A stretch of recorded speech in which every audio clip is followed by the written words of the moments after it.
They said this image would never exist. For a decade, Donald Trump moved through American life wrapped in something close to myth. Indictments slid off, impeachments hardened his base, civil judgments stalled, appealed, delayed, bonded away. Consequences were for other people. And then suddenly, on a quiet morning that was not supposed to matter, that myth cracked. Saturday, early, when markets were thin and lawyers were scrambling, a New York State Supreme Court judge signed an order that crossed a line no one believed would ever be crossed. Immediate execution of judgment, not a threat, not a deadline, not a warning, a seizure order. And in that moment, the idea that a sitting president's private empire could be actively dismantled by a state government stopped being theoretical. This wasn't a legal drama anymore, it was a rupture.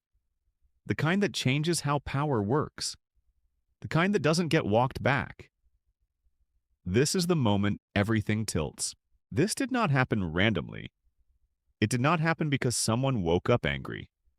It happened because multiple systems failed at the same time, and when they failed in sequence. The legal safeguard that had frozen Trump's civil fraud judgment wasn't political goodwill or institutional restraint. It was financial plumbing, a bond, a guarantee, a promise backed by other promises. That structure only works when credit flows, when insurers can insure, when global markets stay liquid. And then suddenly, they didn't. A shock elsewhere, far away, invisible to most voters, traveled through balance sheets and reinsurance contracts and landed in a New York courtroom. The protection vanished not because of ideology, but because money pulled back. And when money pulls back, the law stops waiting. This was timing weaponized by reality. Here's the brutal mechanism. Trump lost a civil fraud case and was hit with a massive judgment. To keep the state from taking his assets during appeal, he had to post a bond. Effectively a financial shield saying, if I lose, this money is guaranteed. That shield depended on insurers who themselves depended on stable markets. When that stability broke, the bond was pulled. And once the bond is gone, the stay is gone. No bond, no pause. The court doesn't debate feelings or politics at that point. It executes. Think of it like a margin call on a life's work. The moment the collateral disappears, the system doesn't negotiate. And once the order is signed, there is no rewind, no timeout, no gentleman's agreement. The trapdoor opens and gravity takes over.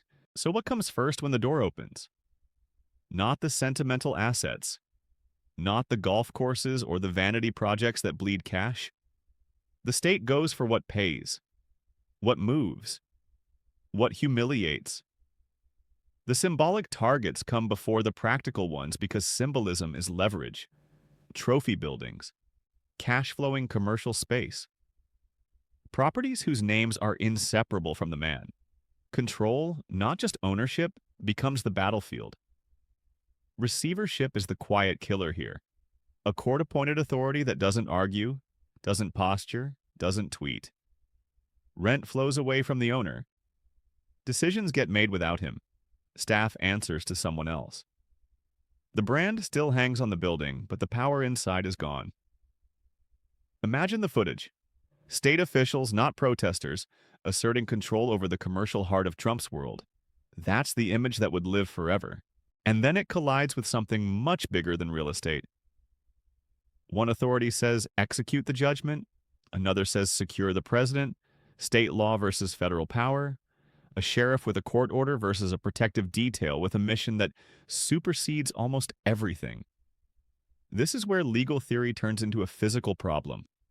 Doors, elevators, perimeters, access. No one wants the image of armed officers negotiating over entry into a building tied to the presidency. No one wants the precedent. And yet, neither side can simply blink. One backs down and the law looks hollow. The other backs down and executive power looks untouchable. That's when lawyers start using the phrase, everyone fears and no one controls. Constitutional crisis. Inside this pressure cooker, the human element matters more than doctrine. Trump does not experience these events as abstract legal consequences. He experiences them as identity theft. His wealth is not just money, it is proof. Proof that he wins, that he dominates systems, that he bends reality.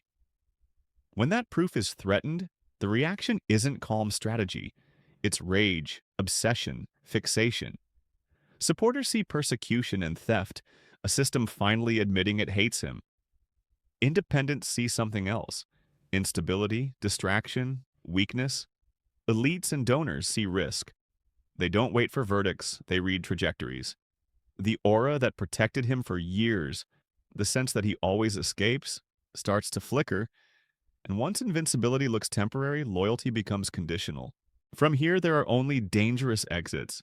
One path runs through the courts, racing toward emergency stays and higher judges, gambling that institutions will intervene to preserve stability, at the cost of credibility.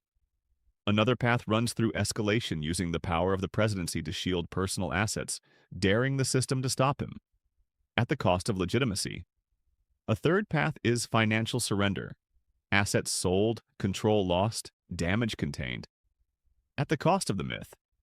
And hovering over all of it is social reaction: protests, retaliation, markets responding not to policy but to spectacle. Every option saves something and breaks something else. And the closer personal survival gets to national power, the more the system itself pays the price. This is what historians will argue about long after the headlines fade. Not whether one man deserved it, but whether the system could absorb it. Foreign adversaries don't study court filings, they study signals. They watch whether the law can touch the powerful without the country tearing itself apart. Allies watch whether leadership is focused or consumed. Citizens watch whether rules still mean what they were told they meant.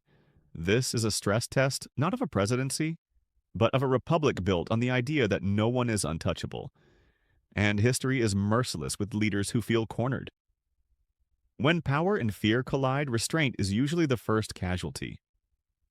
Watch the next move closely, because it won't just decide the fate of one empire. It will tell us what kind of system we actually live in now.